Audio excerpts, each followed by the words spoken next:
Coronavirus, la pandemia. ¿Cuáles son los síntomas? ¿Cómo se transmite?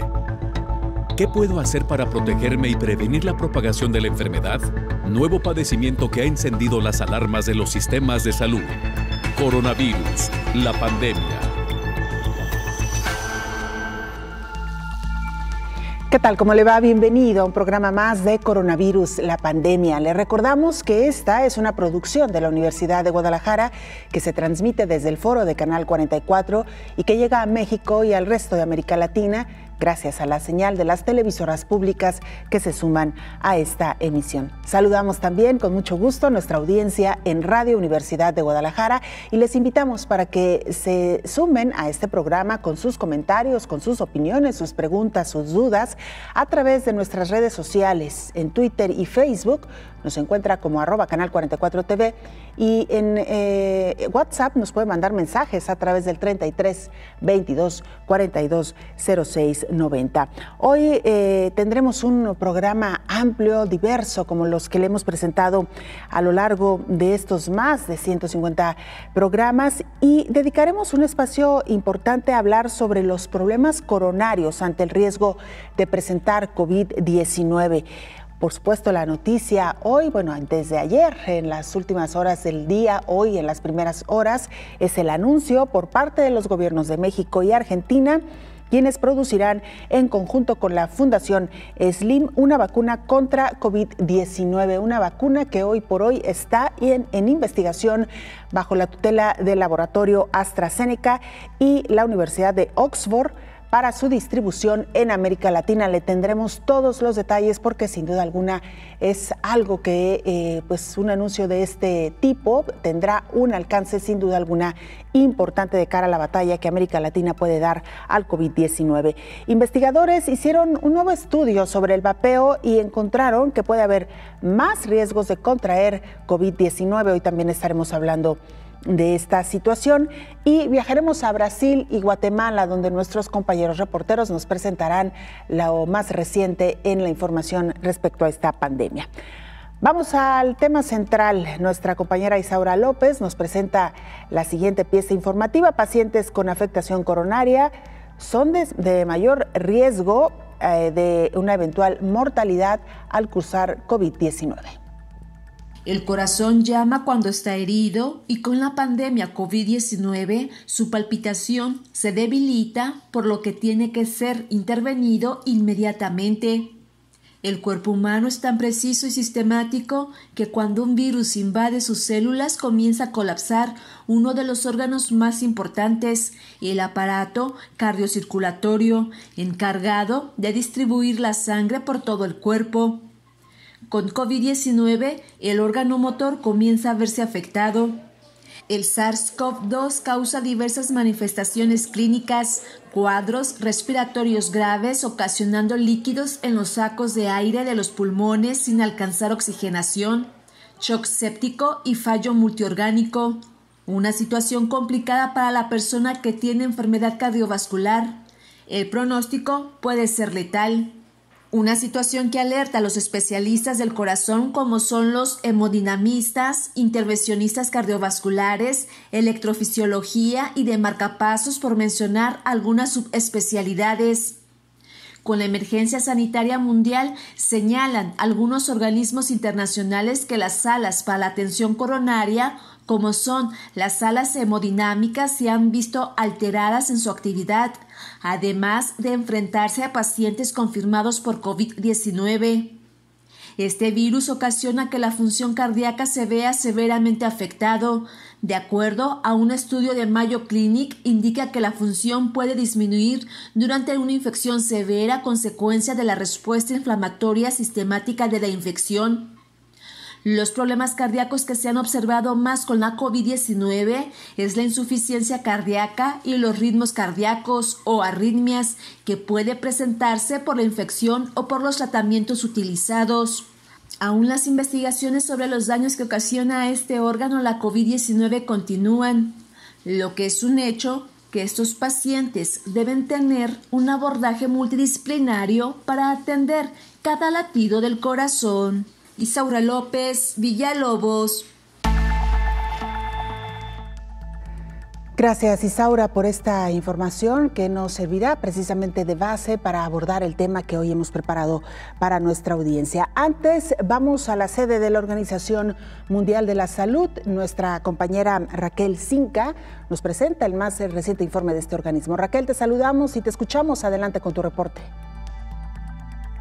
Hola, ¿qué tal? Buenos días, Belén, y buenos días a todo el auditorio de Canal 44. 20 millones y medio de personas contagiadas y más de 743.000 fallecimientos. Son los datos de la pandemia de este jueves. En el continente americano se acercan ya a los 11 millones de positivos y los 400.000 decesos. Y en el caso de Europa, los casos son más de 3,6 millones y las muertes unas 217.000. Preocupa especialmente Francia, donde el número de contagios se ha duplicado en solo 24 horas y también en España siguen creciendo los casos y los brotes en distintos puntos del país. Esto está teniendo repercusiones en el turismo. Italia y Grecia, por ejemplo, se han sumado ya a la lista de los países que imponen medidas de control sanitario a los viajeros que lleguen desde España. En algunos se recomienda o exige incluso realizar un test de coronavirus y en otros someterse a cuarentena. Además del turismo, por sus implicaciones económicas, la educación es uno de los asuntos que más preocupan en este momento. Hoy les contamos un dato. En 2 de cada 5 centros educativos del mundo, los alumnos no tienen dónde lavarse las manos con agua y jabón. Así lo advierten UNICEF y la Organización Mundial de la Salud. Ambas agencias de la ONU recuerdan que ese debe ser un requisito fundamental para que los colegios puedan operar de forma segura. Serían unos 818 los millones de niños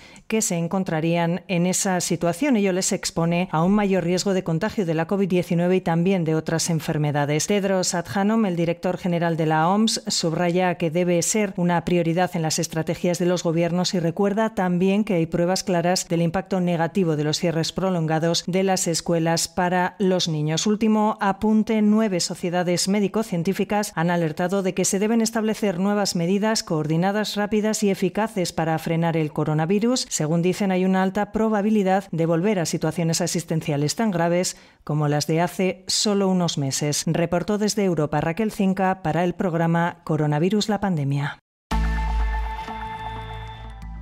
Muchas gracias, Raquel, por este informe. Que tendríamos que destacar el dato que proporciona ayer la Organización Mundial de la Salud en coordinación con otros organismos internacionales dedicados a la atención de la infancia, en el sentido de que alrededor de 800 millones de niños en el mundo no podrían lavarse las manos en las escuelas antes de la llegada del coronavirus. Este es, digamos, el diagnóstico que se tenía previo a la pandemia, con lo cual pues es un reflejo claro de que una parte importante de las instituciones educativas no podría brindar una seguridad con eficiencia una vez que los niños regresen a los planteles educativos. Como lo hemos dicho en reiteradas ocasiones, quizá uno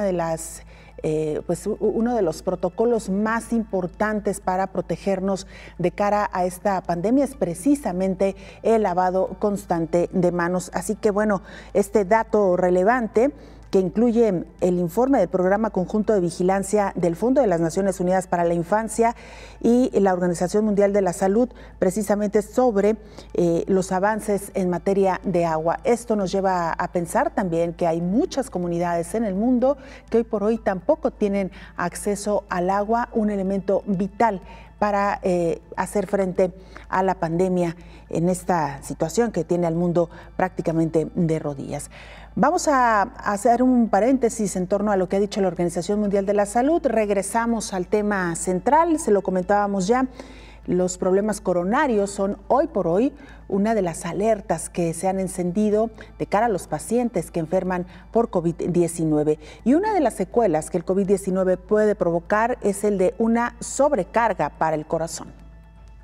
La COVID-19 no solo genera mortalidad, sino también serias secuelas, según datos extraídos del equipo epidemiológico de respuesta de emergencia a la neumonía del nuevo coronavirus. La Sociedad Española de Cardiología advirtió que el nuevo COVID-19 produce una sobrecarga para el corazón. Por ello, si un paciente presenta una enfermedad previa como insuficiencia cardíaca, el corazón empeorará su funcionamiento.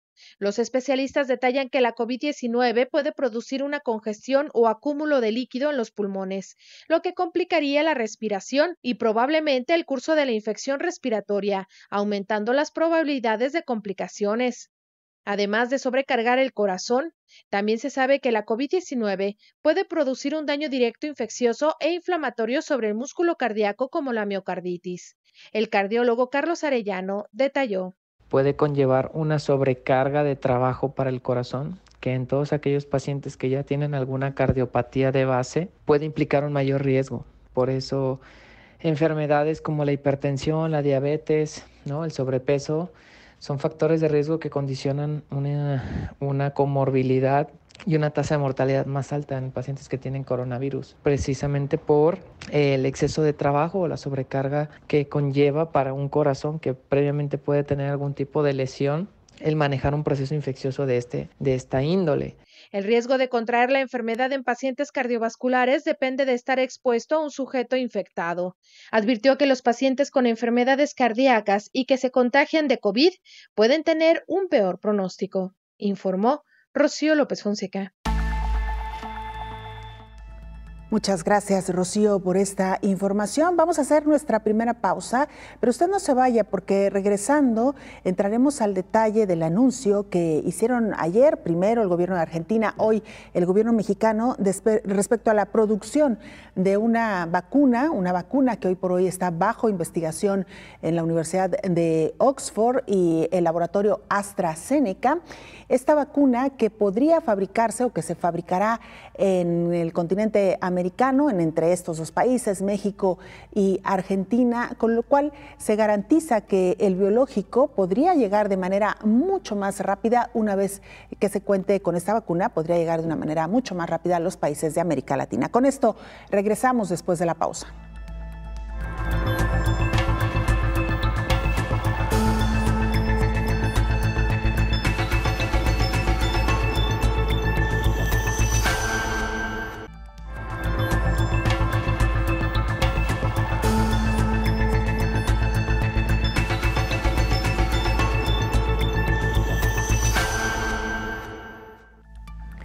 En otros programas de coronavirus, la pandemia, hemos abordado el tema del vapeo y las consecuencias que esta práctica tiene en quienes utilizan este tipo de mecanismos para fumar.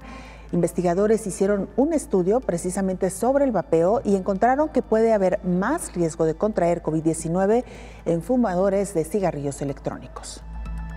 Quienes usan cigarros electrónicos tienen entre 5 y 7 veces más probabilidad de contraer la COVID-19, de acuerdo con un estudio realizado por académicos de la Escuela de Medicina de la Universidad de Stanford. El análisis tuvo como objetivo evaluar si el uso de cigarrillos electrónicos entre jóvenes está asociado con los síntomas, las pruebas y el diagnóstico de la enfermedad por coronavirus. Los investigadores llevaron a cabo una encuesta nacional en línea de adolescentes y adultos jóvenes a una muestra de 4.351 participantes entre los 13 y 24 años de edad en mayo de 2020. Evaluaron las relaciones entre los síntomas, las pruebas y el diagnóstico relacionados con COVID-19 y el uso de cigarrillos electrónicos, además de tomar en cuenta los factores sociodemográficos y de obesidad.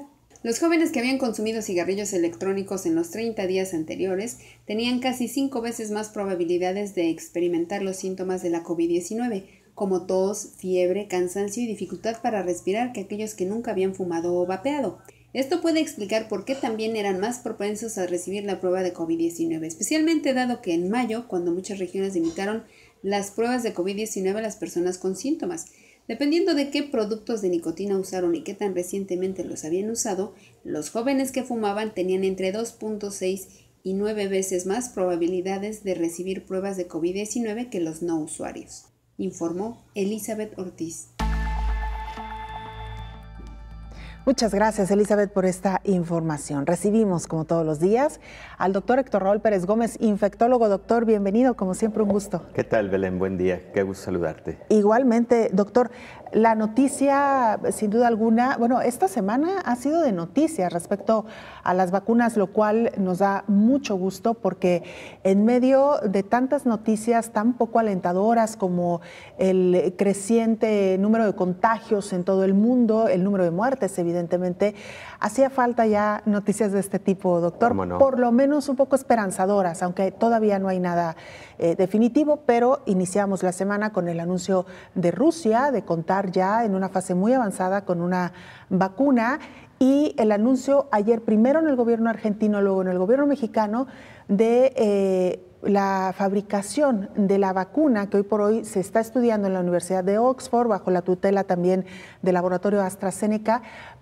para que este biológico se fabrique en ambos países, lo cual, doctor, pues permitirá, según lo que han explicado, que la vacuna llegue de una manera mucho más rápida una vez que se tenga al territorio latinoamericano, doctor. Sí, Belén, ha sido motivo de satisfacción el que se visualice a México, a Argentina, como países con la capacidad para producir esta vacuna que ha desarrollado AstraZeneca con la Universidad de Oxford y la participación en el caso de México del Instituto Carso, en donde la inversión económica, si mal no recuerdo, de 25,000 millones de pesos, entre 25,000 y 50,000 millones de pesos, permitirá precisamente esta fabricación. No sé qué modelo de colaboración es, pero de cualquier manera tienes toda la razón.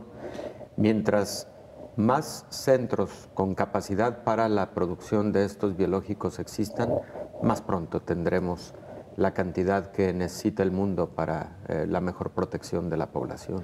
Hubo una conferencia de prensa esta mañana, así es, discúlpeme, en donde estuvieron presentes autoridades federales, el presidente de México, Andrés Manuel López Obrador, el secretario de Relaciones Exteriores, Marcelo Ebrard, también estuvo presente el subsecretario de Salud en México, Hugo López-Gatell, y pues de representantes de este consorcio Carso, encabezado por el empresario Carlos Slim Domit. Estuvo también ahí Silvia Varela, la titular o la máxima ejecutiva de AstraZeneca en México, el secretario de Salud Jorge Alcocer y el titular ejecutivo de, pues precisamente de esta fundación a la que usted ya hacía referencia. Han ofrecido varios detalles sobre esta colaboración.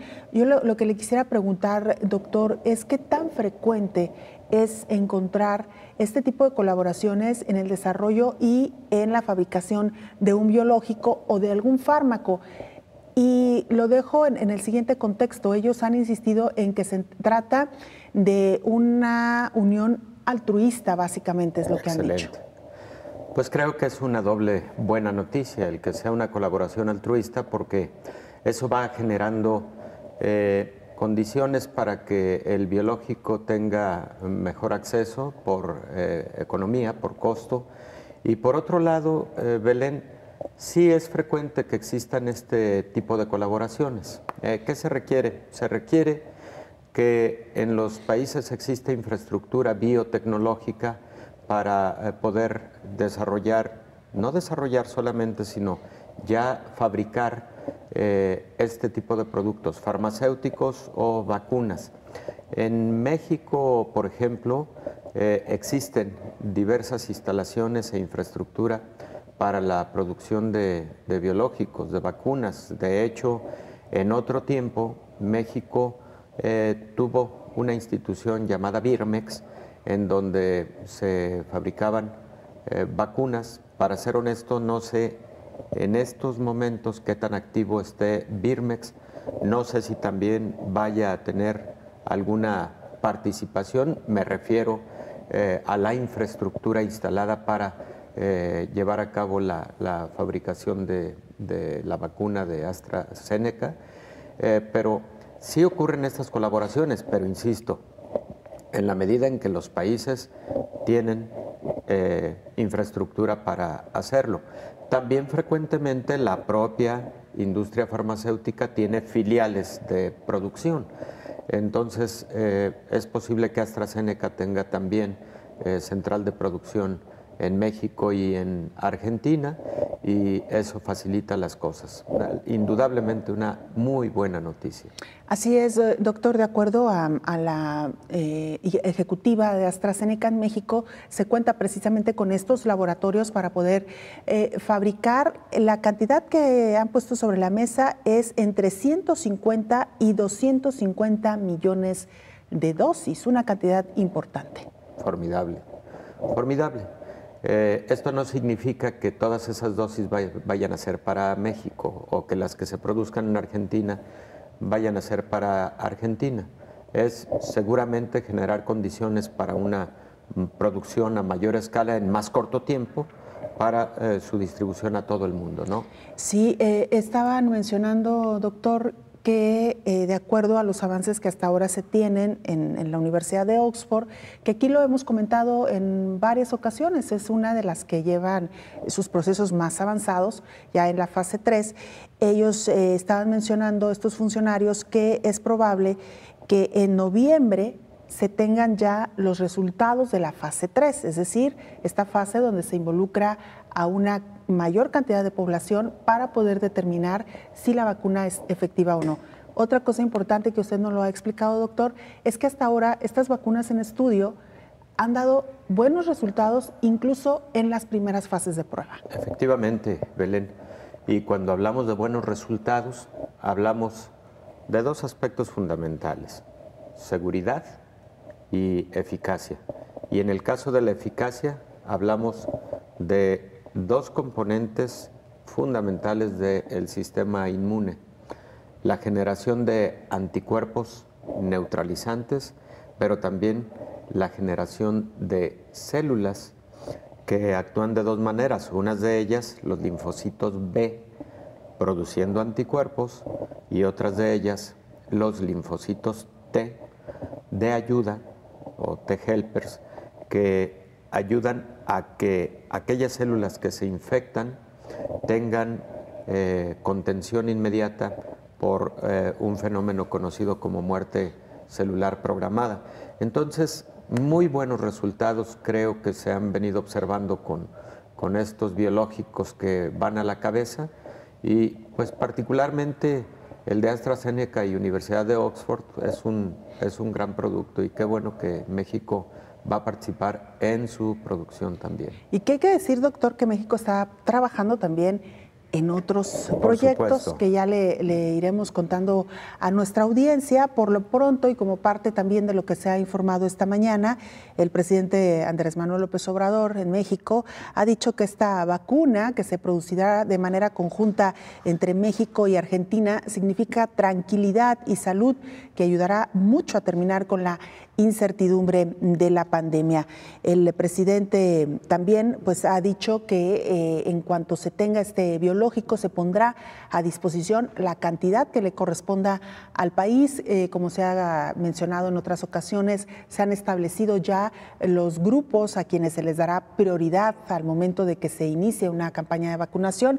Estamos hablando, por supuesto, del personal médico, estamos hablando también de los adultos mayores, estamos hablando en esta ocasión de las personas que tienen alguna comorbilidad, alguna enfermedad adicional, y se ha hablado incluso de la posibilidad de incluir en este grupo prioritario a los maestros, a los profesores, lo cual también sería pues un dato muy interesante a considerar. Así es que por lo pronto el laboratorio AstraZeneca y la Universidad de Oxford, dice el presidente, han confiado en México. Es una suma de voluntades, es la investigación que se llevó a cabo y que se está en el proceso de una empresa especializada con un centro de investigación serio, la Fundación Slim, y en caso de América Latina, los gobiernos de Argentina y México. Mucho más por comentar sobre esta noticia, doctor, porque incluso escuchábamos al subsecretario de Salud, Hugo López-Gatell, mencionar algo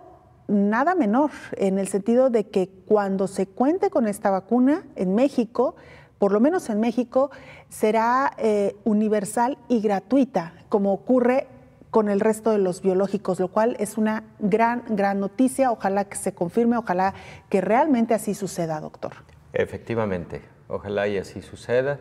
Es una doble noticia, insisto, y buena noticia, y esperemos que además pronto la tengamos a disposición.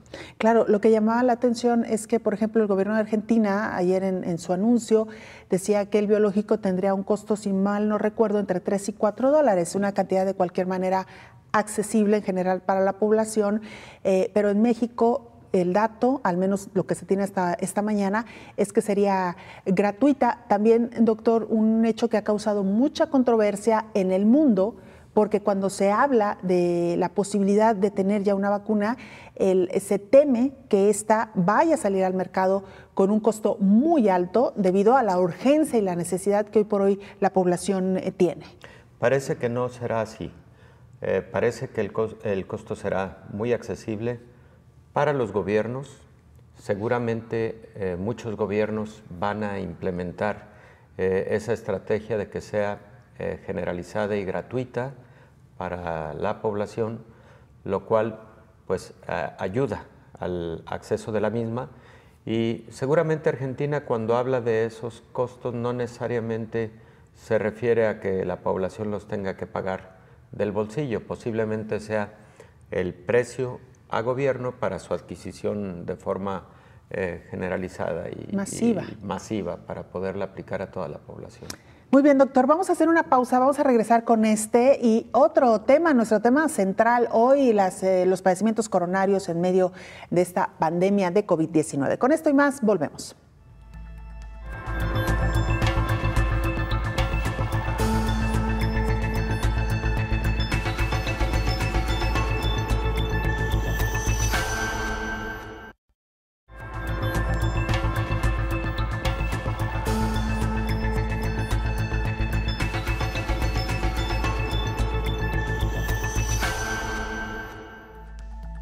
Nuestra compañera Elizabeth Ortiz estuvo muy pendiente de esta conferencia de prensa que ya le adelantábamos, una conferencia de prensa en Palacio Nacional, encabezada por el presidente Andrés Manuel López Obrador, acompañado de todos los involucrados en esta noticia que pues ha sin duda alguna acaparado los titulares en las últimas horas, la producción eventual de una vacuna que hoy por hoy se estudia en la Universidad de Oxford y que podría o que se fabricará, ya es un hecho, se fabricará en dos territorios latinoamericanos, México y Argentina. Elizabeth Ortiz, cuéntanos qué más dijeron en esta conferencia de prensa, te escuchamos.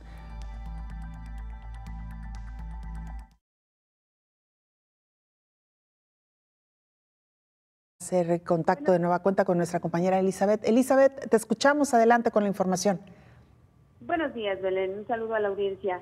En un acuerdo sin precedentes, México y Argentina serán los encargados de producir la vacuna contra la COVID-19 para América Latina. Es un biológico que es desarrollado por la Universidad de Oxford y la farmacéutica AstraZeneca. Alberto Fernández, presidente de Argentina, informó que eso va a permitir el acceso oportuno y eficiente para todos los países de la región.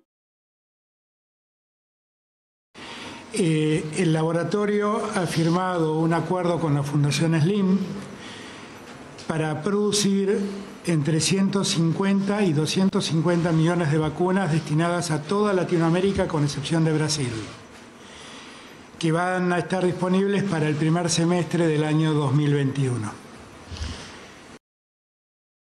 El grupo Insud producirá la sustancia activa en Argentina. Luego, Laboratorios Biomonte México se hará cargo del envasado, terminado y la exportación del biológico.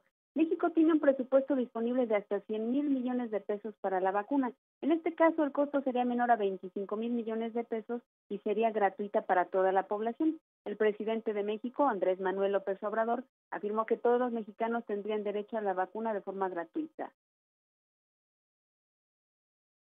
Este acuerdo va a significar una cantidad menor a los 25,000 millones. Esto para que tengan derecho a la vacuna todos los mexicanos.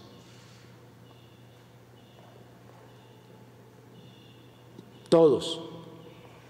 Se dice universal, pero a veces no se entiende qué significa el término, el concepto universal. El secretario de Relaciones Exteriores, Marcelo Ebrard, informó que en noviembre serán dados a conocer los resultados de la fase 3 de esta vacuna. Con estos datos sería solicitada la aprobación a la Comisión Federal para la Protección contra Riesgos Sanitarios, la COFEPRIS. En la fase 3 participan 50,000 personas de Inglaterra, Estados Unidos, Sudáfrica y Brasil. Una vez aprobada esta vacuna, comenzaría la producción en el primer trimestre de 2020 y podrían ser hasta 400 millones de dosis para la región, adelantó Silvia Varela, representante de AstraZeneca. Aunque ya se aceleró el proceso de producción de esta vacuna, no se está sacrificando la seguridad, afirmó la representante de la farmacéutica. Esta vacuna es una de las más avanzadas de las 28 que están en la fase clínica. Es un biológico para aplicarse en una sola dosis, de acuerdo con los registros de la OMS. En tanto, México participa en 4 ensayos clínicos para probar la vacuna de las farmacéuticas Sanofi Pasteur, Janssen, CanSino Biologics y Valvax Biotechnology. Hasta aquí la información, Belén. Muchas gracias, Elizabeth. Muy completo el reporte. Gracias. Buenos días. Nuestra compañera Elizabeth Ortiz, que nos ha traído a esta mesa precisamente las declaraciones de los presidentes tanto de Argentina como de México. Y bueno, precisamente de estos dos países nos vamos a Brasil, porque ahí se encuentra nuestra compañera Carla Lucena. Ella es periodista radicada en Brasilia y desde ahí nos presenta el más reciente informe de COVID-19. Carla, te saludamos y te escuchamos. Adelante con el reporte. Hola Belén, muy buenos días, un gusto saludarte y buenos días también a todos que acompañan el canal 44. Bueno, te cuento que en Brasil una de las cuestiones que aún sigue sin respuesta es cuándo los alumnos podrán retornar a las clases presenciales con seguridad. Aquí en Brasil la decisión de cómo y cuándo será ese retorno es de cada estado en conjunto con las municipalidades. En el inicio de esta semana, el primer estado a recibir alumnos en las escuelas públicas fue Manaus, que está ubicado al norte del país. Ese fue uno de los estados más afectados en el inicio de la pandemia. Hubo prácticamente el colapso de la salud, con los hospitales funcionando con capacidad máxima para atender a los enfermos por la COVID-19. Esta semana entonces en Manaus retornaron los estudiantes que están en los últimos años del periodo escolar, o sea, los jóvenes. Y el plan es justo ese, un retorno escalonado de los alumnos. Ellos van en 2 días a las escuelas en grupos separados y los otros días las clases son online. Pero ese modelo no es unánime en Manaus y tampoco en los otros estados del país. São Paulo, por ejemplo, el mayor estado de Brasil, no tiene aún una fecha para el regreso. Octubre podría ser una de las posibilidades, pero el gobierno de São Paulo informa que hará una evaluación de cómo estará la pandemia en este mes. Mismo con esta previsión, algunos alcaldes ya informaron que no abrirán las escuelas mientras no haya una vacuna contra el nuevo coronavirus. Y por eso la estimativa de retorno se quedaría para el 2021. Bueno, esta es una discusión que también llevan padres y maestros. Son varios argumentos de todos los lados. Hay una parte que defiende el retorno ya en las próximas semanas y aquellos que creen que para garantizar la seguridad de todos es necesario que haya una baja en los casos de COVID en Brasil, lo que ahí es más difícil garantizar, ya que los números aún son muy altos. El último informe indica que Brasil registró un poco más de 104,000 muertes por la enfermedad y ya son más de 3.100.000 casos confirmados. Con relación a las muertes, es una media de 1,000 por día. Bueno, Belén, este es mi reporte desde Brasil para coronavirus, la pandemia. Sigue con usted. Muchas gracias, Carla Lucena, por este reporte muy completo. Gracias. Yo te lo agradezco. Muy buenos días a todos. Hasta pronto, Carla Lucena, reportera radicada en Brasilia, presentándonos precisamente este reporte desde Brasil. Y doctor Héctor Raúl Pérez Gómez, llamaba la atención en la declaración del presidente de Argentina respecto a que esta vacuna que se fabricará entre México y Argentina estaría disponible para todos los países de América Latina, excepto para Brasil. Y muchos nos preguntábamos por qué. De acuerdo a información que se ha publicado ya a través de las diferentes agencias internacionales, el motivo es que Brasil está en otro proyecto de fabricación también y justo coincide con la Universidad de Oxford, según lo que han dado a conocer, doctor. Es posible que Brasil esté participando en los ensayos clínicos. Cuando hablamos de que México y Argentina van a participar en la fabricación de la vacuna, no necesariamente estamos participando en los ensayos clínicos de fase 3. De hecho, no estamos participando en con esos esta ensayos. Investigación, pero sí con otras investigaciones. Con otras 4. Una de Laboratorios Janssen, una de Laboratorios Sanofi Aventis, de la que hemos hablado un poco más en esta mesa, y con 2 consorcios de China, que si mal no recuerdo, están desarrollando vacuna a partir de virus inactivados. Entonces, México sí está participando con ensayos clínicos de 4 candidatos a vacuna en fase 3, pero en el caso de la vacuna de AstraZeneca con Universidad de Oxford, la participación de México será en la producción del biológico, ya que se haya finalizado la fase 3 de los estudios clínicos. Así es, y bueno, pues lo importante aquí es que la mayor cantidad de países en América Latina se involucren, ya sea en fase 3, digamos, aportando voluntarios, ¿no?, para probar la vacuna, o en la fabricación, lo cual nos permite estar, si me permiten, doctor, el término muy coloquial, estar en la jugada. Por supuesto, porque además la distribución, lo escuchábamos del presidente de Argentina, él hablaba de que producirlo en estos países generará las condiciones para más rápida distribución a los países de la región, a los países de América Latina. Y es que esto, Belén, tiene también mucha importancia desde un punto de vista técnico. En lo relativo a la distribución de vacunas, hay que cuidar mucho algo que se conoce como los protocolos de red fría. Recordemos que se tienen que mantener a cierta temperatura y no se puede perder en ningún momento el adecuado monitoreo de que se ha mantenido a esa temperatura el biológico. La red fría, pues, será más fácil de controlar en la medida en que sean más compactas las regiones a donde se tiene que llevar a cabo la distribución. Seguramente en su momento México va a generar la distribución a países más cercanos y de igual manera el caso de Argentina. Es un asunto de muy buena logística también para el control de la red fría, para la distribución del biológico. Lo que hemos entendido hasta ahora, doctor, es que se produce en Argentina y se envasa en México. ¿Es así? ¿Puede ser así? Bueno, escuché que dijo Elizabeth Ortiz que el envase en México va a estar a cargo de laboratorios Leomont.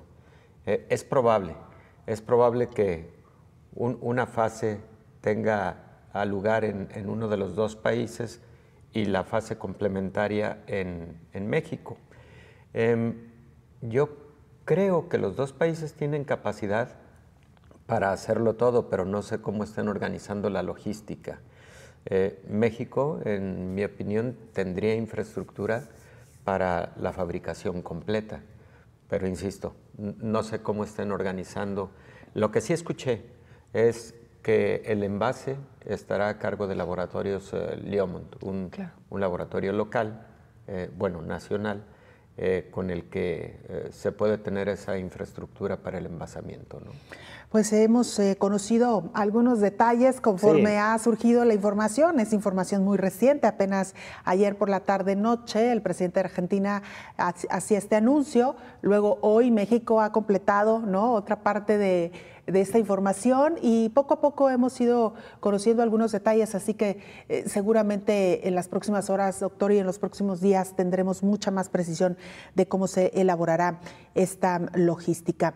Vamos a hacer una pausa, doctor, y sería interesante, regresando, y ya nada más muy brevemente para cerrar el tema, revisar cuál ha sido el proyecto de la Universidad de Oxford en el sentido de recuperar qué tan efectiva puede ser esta vacuna respecto de otras que se están hoy por hoy estudiante. Claro que sí. Con esto regresamos después de la pausa, usted no se vaya.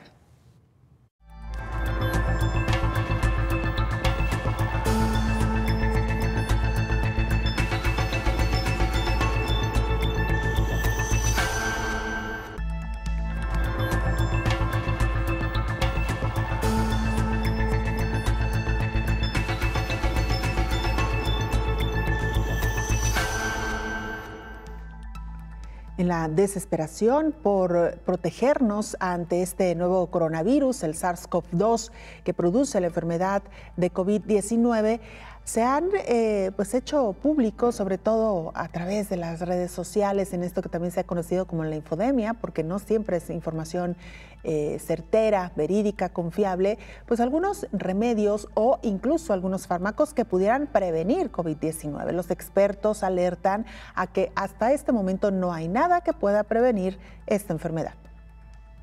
Ante la gran cantidad de información falsa que circula en las redes sociales respecto a presuntos remedios, tratamientos o curas contra la COVID-19, los gobiernos de todos los países alertan sobre la falsa información.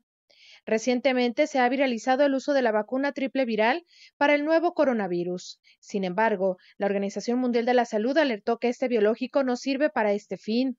Por su parte, las autoridades mexicanas, a través de la Comisión Federal para la Protección contra Riesgos Sanitarios, advirtió que no se cuenta con evidencia científica que demuestre que el uso de la vacuna triple viral, que protege contra el sarampión, rubiola y parotiditis, sirva como un tratamiento para prevenir y o tratar el SARS-CoV-2. Por su parte, el infectólogo pediatra César Martínez Longoria advierte que buscar ponerse esta vacuna a los adultos significa quitar estas vacunas a los niños. La respuesta sencilla, directa y así tajante es no ayuda la vacuna triple viral.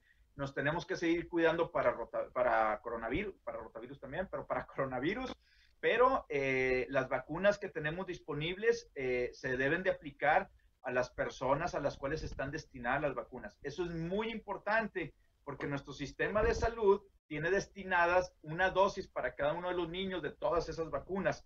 Si yo, como población, tengo esa falsa creencia de que la vacuna BCG o la vacuna triple viral me va a ayudar a mí como adulto y voy y gasto, empleo esas vacunas sin necesitarlas, va a haber un niño en algún lado que se va a quedar sin esa dosis de vacuna. Recordó que no hay otras medidas para prevenir el nuevo coronavirus, más las que ya se conocen, que son lavado continuo de manos, la sana distancia, evitar aglomeración de personas en lugares cerrados y el uso siempre del cubrebocas bien puesto, informó Rocío López Fonseca. Gracias a nuestra compañera Rocío López. Vamos ahora a Guatemala. Ahí se encuentra nuestro compañero Javier Corleto, coordinador general de TV USAC, Universidad de San Carlos en Guatemala. Javier, te escuchamos. Adelante con la información. Qué gusto volver a saludarlos desde la ciudad de Guatemala, especialmente un saludo para ti, Belén, y para la audiencia del Canal 44. El presidente de Guatemala, Alejandro Yamatei, ordenó el 27 de julio el cese del confinamiento impuesto el 15 de marzo. El cual fue organizado mediante el actual sistema de alertas que cambiará cada 15 días con base al número de contagios. Esta nueva modalidad representó por primera vez en muchos meses el inicio de operaciones de restaurantes, centros comerciales, iglesias y el transporte público. Las disposiciones presidenciales están vigentes. Continúa el plan semáforo, donde los departamentos con menos contagios podrán ir regresando a sus actividades según el número de contagios. En total, 169 municipios se ubican en rojo, 100 en naranja y 71 en amarillo. El país no permanece cerrado sábado y domingo como antes. Asimismo, no hay restricción de número de placa para circulación de vehículos particulares. El toque de queda es de 9 de la noche a 4 de la mañana del siguiente día. Una parte del transporte público trabaja al 50% siguiendo las medidas sanitarias. El presidente también se refirió a que en el encamamiento de pacientes de coronavirus ha ido disminuyendo de forma gradual en los hospitales públicos, por lo que se puede observar que la ocupación llega al 60% principalmente de pacientes graves a moderados. La Universidad de San Carlos de Guatemala sigue aportando planes de acción y de trabajo. Estudiantes de medicina en proceso de graduación apoyan los diferentes programas en beneficio de la población guatemalteca. Las clases continuarán en forma virtual en las escuelas, institutos y universidades donde se ha implementado esta modalidad y en el resto con guías educativas.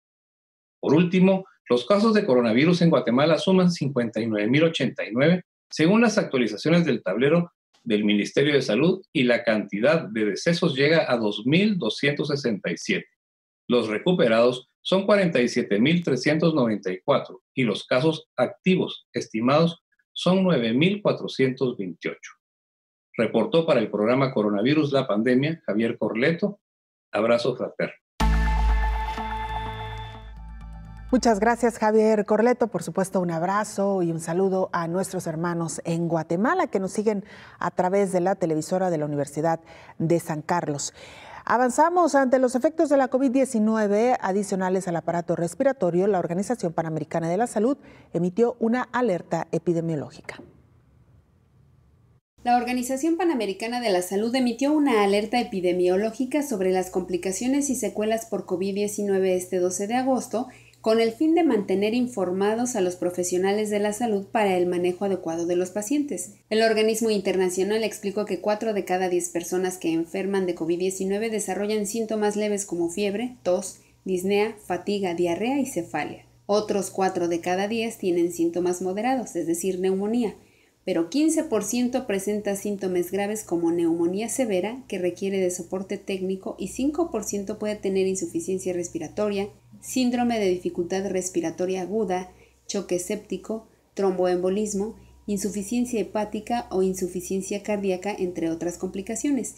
El efecto de la COVID-19 genera una respuesta inflamatoria que tiene al tracto respiratorio y principalmente el pulmón como primer órgano afectado. Sin embargo, varios estudios apuntan que deja secuelas en el aparato respiratorio, el sistema cardiovascular, neuropsiquiátricas y psicológicas. Se ha documentado que pacientes con formas graves de COVID-19 presentaron lesiones significativas de miocardio, incluyendo miocarditis relacionada a infección, con reducción de la función sistólica y arritmias. Debido a las lesiones significativas de miocardio en pacientes con manifestaciones clínicas graves por COVID-19, la morbilidad y letalidad de la enfermedad podrían ser altas, más aún en pacientes con condiciones cardiovasculares preexistentes. En casos graves de COVID-19, la respuesta hiperinflamatoria sistémica podría causar un deterioro cognitivo a largo plazo, como por ejemplo, deficiencias en la memoria, atención y velocidad de procesamiento. También se han observado diversos tipos de manifestaciones clínicas neuropsiquiátricas, como encefalopatía, cambios de humor, psicosis, disfunción neuromuscular o procesos desmielinizantes. Pueden acompañar a la infección viral aguda o pueden seguir a la infección por semanas, meses o potencialmente más tiempo en pacientes recuperados, informó Elizabeth Ortiz. Gracias, Elizabeth. Doctor Héctor Raúl Pérez Gómez, infectólogo, para cerrar el tema que sin duda alguna hoy acaparó titulares y, digamos, los espacios informativos. ¿Qué tipo de vacuna es la que se está desarrollando en Oxford? Y, bueno, ¿esto qué posibilidades da de que sea una vacuna efectiva? Posibilidades muy altas. Ellos están utilizando un adenovirus como vector. Un adenovirus que causa un tipo resfriado común en chimpancés y utilizando un fragmento muy importante del RNA viral, un apartado muy importante del RNA viral que es RNA mensajero. Este RNA hace que se produzca digamos en el virus vector una proteína que es la proteína espicular, la proteína S, que es la posiblemente más antigénica del coronavirus.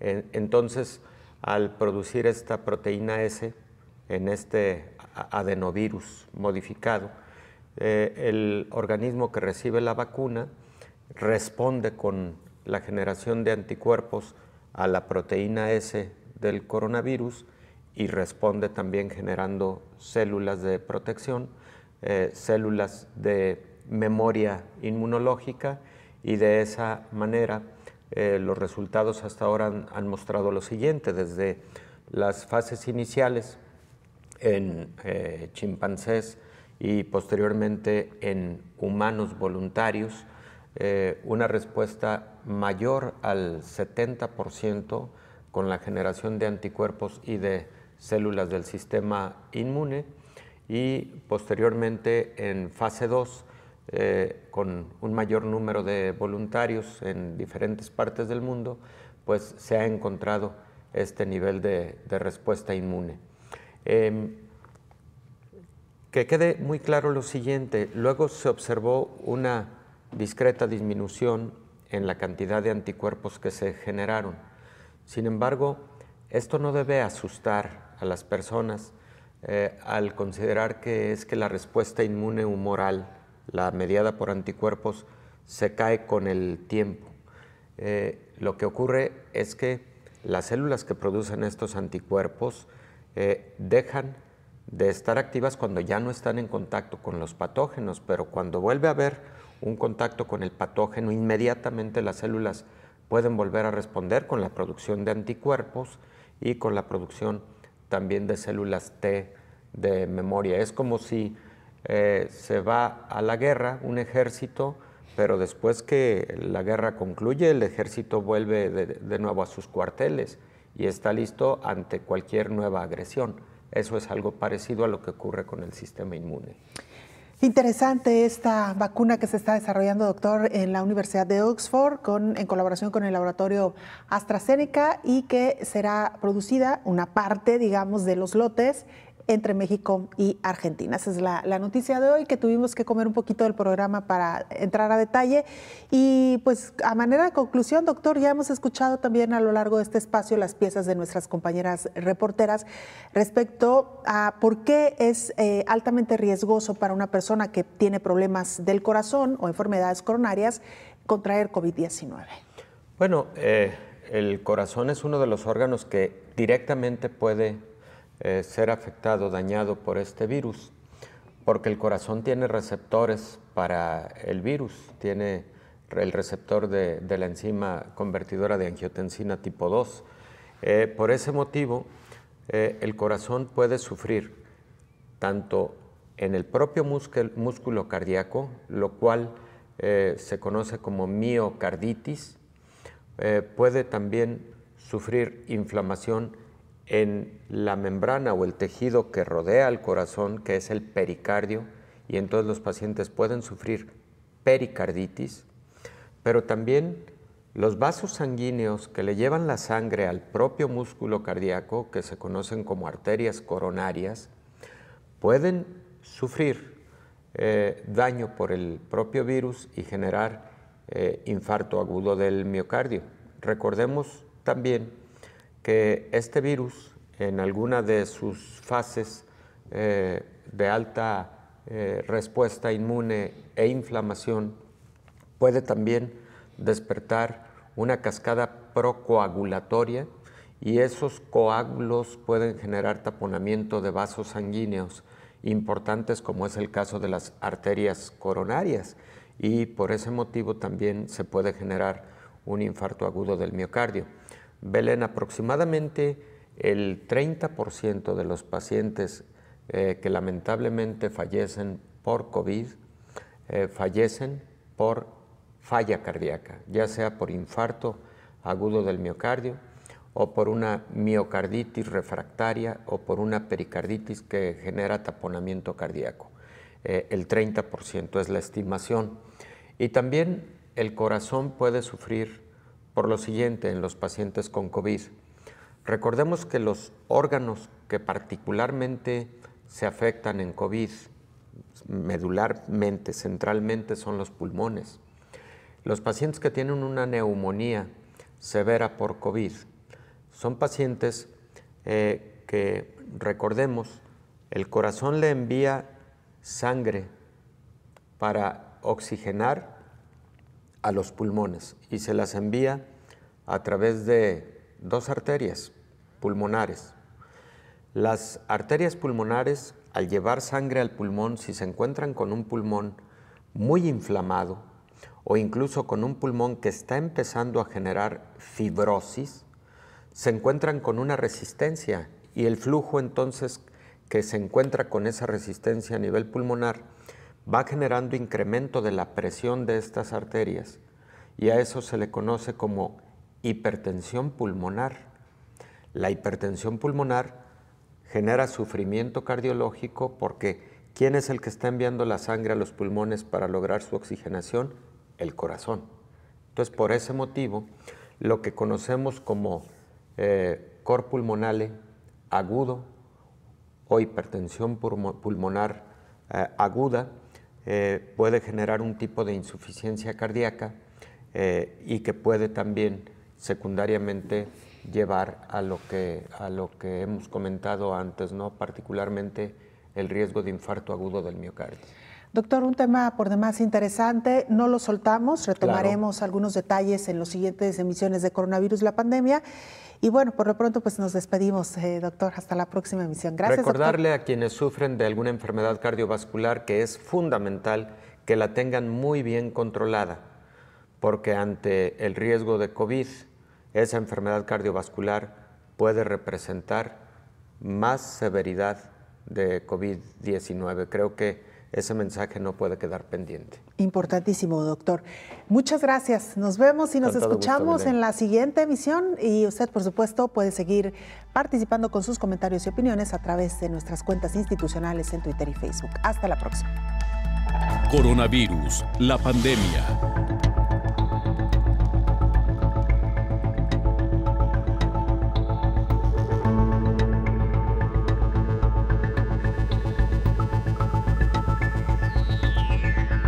Coronavirus, la pandemia.